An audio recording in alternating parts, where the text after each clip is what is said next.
तो पिछले पार्ट में हमने देखा था कि ड्रैगन आइलैंड के बाकी तीनों ड्रैगन किंग को जिया की कंडीशन के बारे में पता चल चुका था। इसी वजह से उन्होंने फैसला किया कि वो अभी जाकर जिया को रोकेंगे, इससे पहले कि वो एंशियंट ड्रैगन ब्लड लाइन की पावर्स को अनलॉक कर ले।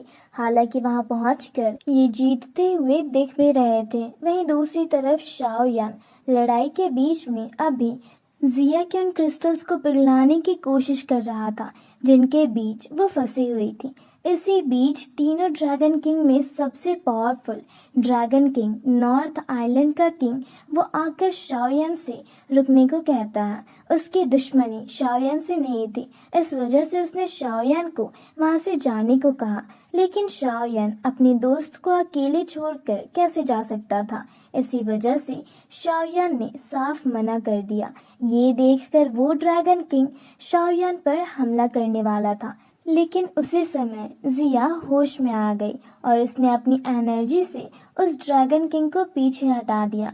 इस मोमेंट पर जिया को एंशियंट ड्रैगन ब्लड लाइन की पावर्स मिल चुकी थी। हालांकि देखा जाए तो उसने पूरी पावर्स अनलॉक नहीं की है, लेकिन इतनी पावर्स अनलॉक हो चुकी है जिससे इन तीनों ड्रैगन किंग को यहाँ से भगाया जा सके। अभी इस पार्ट की स्टार्टिंग में भी जिया उस नॉर्थ आइलैंड के ड्रैगन किंग से कह रही थी कि अगर उसका हमला शाओयान को टच कर गया होता तो वो उसे यहाँ से जिंदा नहीं जाने देती।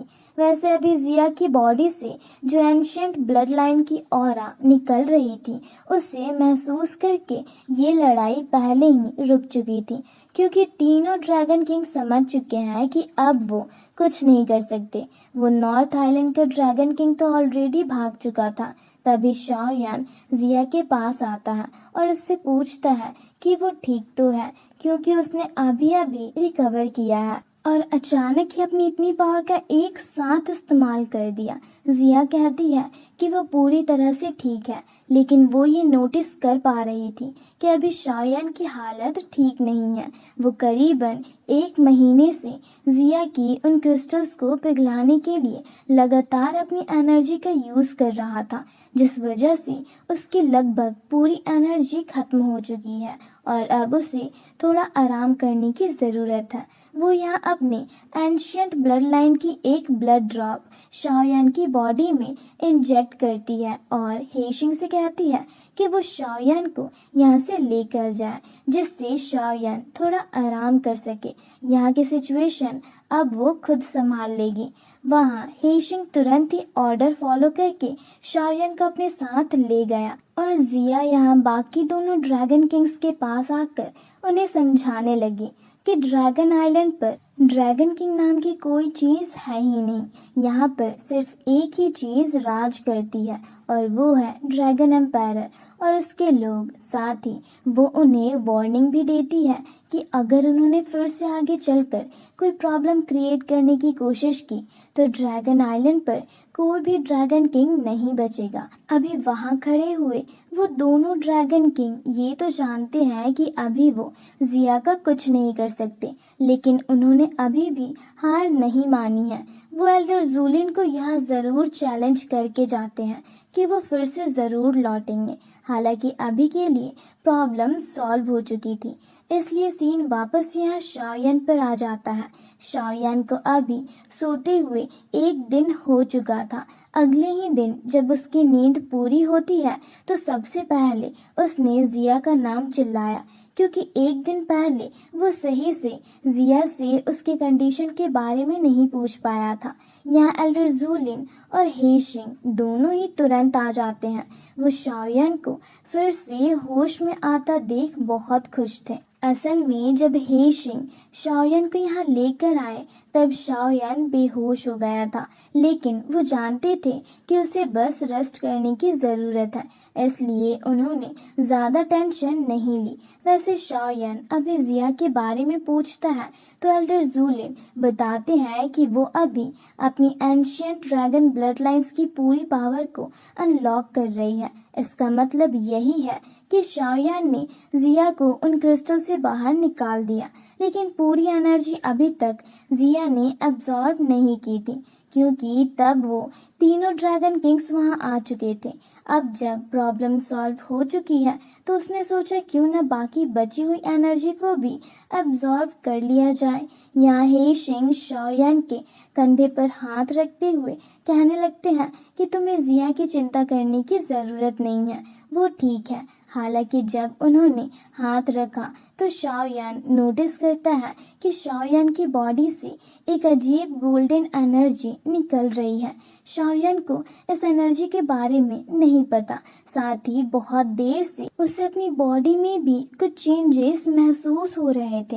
हे शिंग बताते हैं कि एंशियंट ड्रैगन ब्लड लाइन की पावर्स उसके अंदर आ चुकी है। शाओयान जब उन पावर्स को ट्राई करने की कोशिश करता है तो उसकी बॉडी पर एक आर्मर आ जाता है जो कि ड्रैगन स्केल आर्मर है। और कमाल की बात ये है कि ये इस ड्रैगन आइलैंड का सबसे रेयर आर्मर है, क्योंकि ये एंशियंट ड्रैगन की स्किन जैसा हार्ड और बहुत ही ज़्यादा मजबूत है। अभी हे शिंग शाओयान को बता रहे थे कि इस आर्मर का होना शाओयान के लिए बहुत अच्छा है। आगे चलकर शाओयान को इस आर्मर से बहुत हेल्प मिलेगी। शाओयान भी ये सुनकर बहुत खुश था। वैसे तभी एल्डर जुओ कहते हैं कि तुम्हें 4-5 दिन और यहाँ रुक जाना चाहिए, क्योंकि तुम्हारी फ्रेंड शिंगलिन भी अभी कल्टीवेशन से बाहर नहीं आई है। उसे भी अपनी प्रोसेस कंप्लीट कर लेने दो, फिर तुम दोनों साथ में ही यहाँ से निकलना। शाओयान भी शिंगलिन के बिना नहीं जा सकता था, इस वजह से वो और कुछ दिन यहाँ रुकने का फैसला करता है। वैसे भी अभी यहाँ उसे एक और काम निपटाना था। शाम के समय वो अकेले में 3000 बर्निंग फ्लेम को बाहर निकालता है। अगर आप लोगों को याद हो तो शाओयान ने इस फ्लेम से प्रॉमिस किया था कि ये उसे ड्रैगन आइलैंड तक पहुंचाएगा, और आज वो दिन आ चुका है। इस फ्लेम का एक मास्टर हुआ करता था जिसने सेम प्रॉमिस फ्लेम से किया था। तब ये फ्लेम ड्रैगन कमजोर था, इस वजह से वो मास्टर इसे यहाँ तक नहीं ला पाया, क्योंकि रास्ता आसान नहीं था। लेकिन तब से ही ये फ्लेम ड्रैगन अपने मास्टर का इंतजार कर रहा था। शाओयान ने भी यही सेम प्रॉमिस किया, बस फर्क इतना है कि शाओयान ने अपना प्रॉमिस पूरा किया। हालांकि वो फ्लेम ड्रैगन बाहर निकलकर जब ड्रैगन आइलैंड को देखता है तो उसे ये जगह वैसी नहीं दिखाई देती जैसी उसने शुरुआत में देखी थी। साथ ही अभी यहाँ उसका मास्टर भी नहीं है, इस वजह से वो शाओयान को ही अपना मास्टर चुनता है और कहता है कि वो शाओयान की इस जर्नी में आगे भी उसका साथ देगा। वैसे इसके बाद सीन चेंज होता है और हम देखते हैं कि शाओयान हे शिंग दोनों ही थंडर वैली नाम की एक जगह पर आ चुके थे। ये जगह खतरनाक थी, इस वजह से हे शिंग शाओयान को समझा रहे थे कि शाओयान को इस तरह की जगह पर आने की रिक्वेस्ट नहीं करनी चाहिए थी, पर शाओयान बताता है कि ये उसके लिए ज़रूरी है। वो बताता है कि उसके जो सोल पपेट्स हैं वो फाइट के बाद थोड़े कमज़ोर पड़ने लगे हैं, इसलिए यहाँ की जो थंडर एनर्जी है वो उन्हें फिर से रीस्टोर कर सकती है।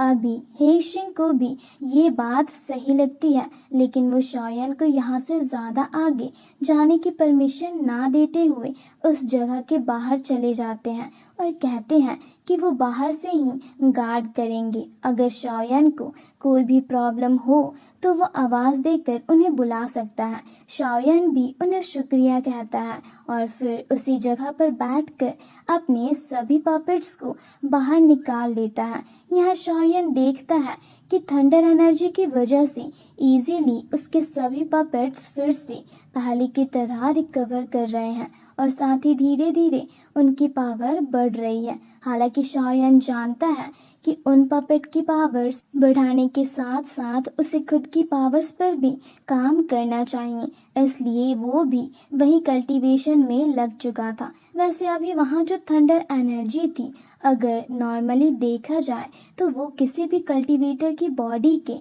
कई टुकड़े कर सकती है, लेकिन शाओयान के पास हेवनली फ्लेम है जो कि उसे प्रोटेक्ट कर रही थी। शाओयान ने सोचा यहाँ अगर मैं हेवनली फ्लेम की मदद से इस थंडर एनर्जी को एब्जॉर्व करूं तो इससे मेरी बॉडी को भी कोई नुकसान नहीं होगा। साथ ही थंडर एनर्जी के कारण मेरी कल्टीवेशन भी स्पीड से बढ़ेगी। शाओयान को ये आइडिया सही लगा, इसलिए उसने तुरंत ही ये प्रोसेस शुरू कर दी। हालांकि फिर भी उसे टोटल 15 दिन लग गए अपने लेवल को अचीव करने में। साथ ही इस कल्टीवेशन में उसे बहुत ही ज़्यादा प्रॉब्लम का सामना भी करना पड़ा, क्योंकि भले ही वो थंडर एनर्जी उसकी बॉडी को डैमेज ना पहुंचा पा रही हो, लेकिन दर्द शाओयान को उतना ही ज़्यादा सहना पड़ रहा था।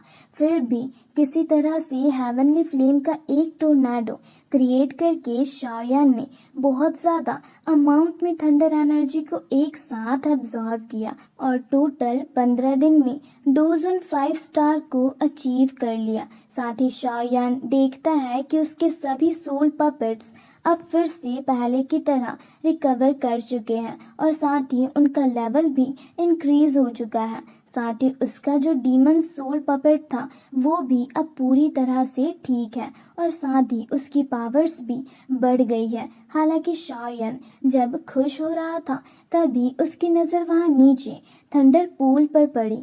ये वो तालाब है जिसके करीब हेशिंग ने उसे जाने से मना किया था, लेकिन अभी उस तालाब में ही अपने आप कुछ हलचल हो रही थी। शाओयान ये देखकर थोड़ा हैरान था, क्योंकि ऐसा नहीं होना चाहिए, पर अचानक ही इस हलचल का कारण सामने आया। ये कोई ओल्ड मैन था जो कि उस पूल के अंदर इतनी देर से ना जाने किस चीज को ढूंढने की कोशिश कर रहा था। अचानक ही उसके पीछे कुछ थंडर बोल्ट्स पड़ गए जिनसे वो डर कर भाग रहा है। अभी शाओयान ने जैसे ही उन थंडर बोल्ट्स को देखा तो उसने भी भागना शुरू कर दिया, क्योंकि ये थंडर बोल्ट्स अगर उसे टच भी कर जाते हैं तो उसकी हेवनली फ्लेम भी उसे नहीं बचा पाएगी। इसका मतलब सच में वो बहुत ही ज़्यादा खतरनाक चीज़ है। हालांकि शाओयान अभी भागते हुए यही सोच रहा था कि आखिर ये बूढ़ा आदमी कौन है और ये इन थंडर बोल्ट्स के बीच कैसे फंस गया। ये तो क्लियर बातें हैं कि वो जो भी है वो ताकतवर ज़रूर है, तभी उसने इतना बड़ा रिस्क उठाया। खैर, वो बूढ़ा आदमी भागते हुए सीधा यहाँ शाओयान के करीब आता है और उसे शाओयान का लेवल पता चलता है। वो शाओयान से कहने लगता है कि लड़के, तुम इतने ज़्यादा कमज़ोर हो तो आखिर तुम थंडर पूल के पास क्या कर रहे हो। शाओयान को तो ये बहुत ही ज़्यादा डिसरेस्पेक्टिंग लगा, पर अभी जवाब ना देकर भागने में ही उसकी भलाई थी। शाओयान यहाँ उससे यही कहने लगता है कि बेवकूफ़ तो आप हो जो आप इस तरह के पूल में जाकर घुसे और अब भाग रहे हो। वैसे अब वो अचानक ही बूढ़ा आदमी बहुत स्पीड से आगे बढ़ता है और कहता है कि माफ़ करना, मुझे अब यहाँ से जाना होगा। इतना कहकर उसने एक बॉटल ओपन किया और वहाँ से चला गया। साफ साफ वो शाओयान को इस प्रॉब्लम में फंसा कर गया था, क्योंकि अब वो थंडर बोल्ट्स शाओयान का पीछा कर रहे थे। शाओयान सोच रहा था कि ये बूढ़ा आदमी तो बहुत ही ज़्यादा चालाक निकला, पर फिर शाओयान ने भी अपनी स्पीड दिखाई और साथ ही एक पोर्टल ओपन करके खुद भी वहां से निकल आया। अभी शाओयान थंडर बोल्ट्स और उस आदमी दोनों से ही बहुत दूर आ चुका था। वो अभी यहाँ यही सोच रहा था कि आखिर वो बूढ़ा आदमी कौन था जो उन थंडर बोल्ट्स के बीच इतनी कॉन्फिडेंटली मूव कर पा रहा था, क्योंकि नॉर्मली कोई भी आदमी इस तरह के थंडर बोल्ट्स को देखकर इजीली घबरा जाएगा। वैसे शाओयान अभी जब ये सब बोल रहा था तभी वो बूढ़ा आदमी अचानक से शाओयान के पास आ जाता है और शाओयान से कहता है कि लड़के, तुम कमज़ोर ज़रूर हो लेकिन तुम्हारी रफ्तार बहुत तेज़ है, अगर तुम चाहो तो हम हाथ मिला सकते हैं। वो शाओयान को ऑफर दे रहा था वो थंडर पूल में साथ में नीचे चलने के लिए। वो शाओयान को बताता है कि नीचे कुछ ऐसे थंडर एनर्जी वाले क्रिएचर्स हैं जिन्हें अगर पकड़कर डायरेक्टली एब्जॉर्व कर लिया जाए तो इससे कल्टीवेशन बहुत ही ज़्यादा रफ्तार से बढ़ाई जा सकती है। शाओयान ऊपर थंडर एनर्जी को एब्जॉर्व कर रहा है जो कि बहुत ही कम अमाउंट में है, लेकिन अगर हम थंडर जेंडर एनर्जी वाले क्रिएचर्स को ही एब्जॉर्ब कर ले, तो अभी तक उन्होंने लाइफ में जितनी एनर्जी एब्जॉर्ब की है वो डायरेक्टली एक ही बार में एब्जॉर्ब की जा सकती है। ये वैसे तो बहुत ही ज़्यादा अच्छी अपॉर्चुनिटी है और शाओयान को भी इस तरह की अपॉर्चुनिटी बहुत पसंद है, लेकिन वो अभी इस बूढ़े आदमी पर भरोसा नहीं कर सकता। इसी वजह से शाओयान ने मना कर दिया। बूढ़ा आदमी तो ये सुनकर बहुत हैरान था। वो शाओयान से कहने लगता है कि आजकल की जनरेशन में बिल्कुल भी हिम्मत नहीं है। शाओयान भी उसे ऐसा दिखाता है जैसे कि उसे सच में बहुत ज़्यादा डर लग रहा हो। वो अभी बस यही बात कहता है कि अगर जान बची तो मैं बाद में अपना लेवल बढ़ा लूँगा, नीचे जाकर मरने से तो अच्छा ही है। ये सुनकर ओल्ड मैन को थोड़ी सी डिसअपॉइंटमेंट महसूस हुई, क्योंकि वो शाओयान को कोई स्पेशल लड़का समझ रहा था। वो शाओयान को अपना नाम बताता है और कहता है कि वैसे तो मैं बहुत ज़्यादा बूढ़ा नहीं हूँ, पर लोग मुझे ओल्ड मैन मैंग के नाम से जानते हैं। तुमने ज़रूर मेरा नाम सुना होगा। क्या आप तुम मेरे साथ चलने की हिम्मत कर सकते हो? जिस पर शाओयान कहता है कि नहीं, मैंने आपका नाम कभी नहीं सुना, इसलिए मैं आपके साथ बिल्कुल नहीं जाऊंगा। अभी शाओयान ने ऐसा कहकर अपनी वो कमज़ोर वाली बात का बदला ले लिया था, पर वो ओल्ड मैन को ये बात पसंद नहीं आई। इस वजह से उन्होंने कहा कि ठीक है, तो फिर अब मुझे चलना चाहिए। वैसे यहाँ उनके जाते ही अचानक से हेशिंग वहाँ पर आ गए और वो शाओयान से कहने लगे कि आखिर वो इस तरह की जगह पर क्यों आए हैं। ये जगह सच में बहुत ही ज़्यादा खतरनाक है। वो शाओयान से कह रहे थे कि अगर ये चीज़ जिया को पता लग गई तो ना जाने वो उनकी क्या हालत करेगी।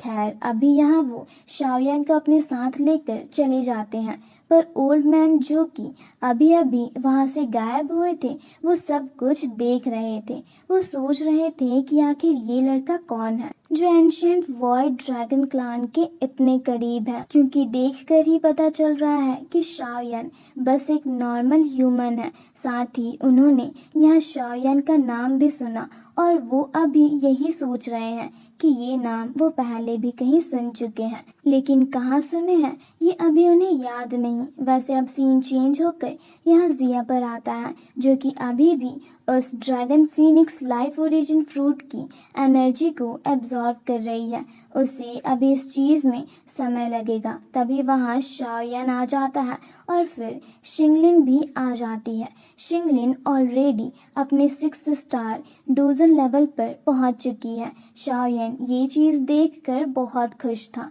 शिंगलिन बताती है कि अब वो उस स्नेक सर्पेंट को भी कंट्रोल करना सीख चुकी है। शाओयान ये सुनकर और ज़्यादा खुश हो जाता है और यहाँ एल्डर जूलिन को शुक्रिया कहता है, पर एल्डर जूलिन कहते हैं कि नहीं, इसका सारा क्रेडिट शिंगलिन को जाता है, क्योंकि उसने सच में इस चीज़ के लिए बहुत ज़्यादा मेहनत की है। वैसे अभी शाओयान जिया की तरफ देख रहा था और सोच रहा था कि ना जाने उसे कितना टाइम लगेगा, जिस पर एल्डर जूलिन कहने लगते हैं कि इम्प्रेस को अभी थोड़ा सा समय लगेगा इस एनर्जी को पूरी तरह से एब्जॉर्ब करने में, लेकिन अब कोई प्रॉब्लम नहीं है, इसलिए शाओयान को चिंता करने की ज़रूरत नहीं।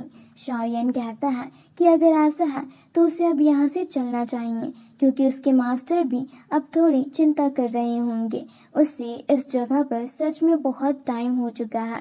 जो सुनकर एल्डर जूलिन भी उसे जाने की परमिशन देते हैं और अगले सीन में शाओयान सीधा शिंगयू पवेलियन में कदम रखता है।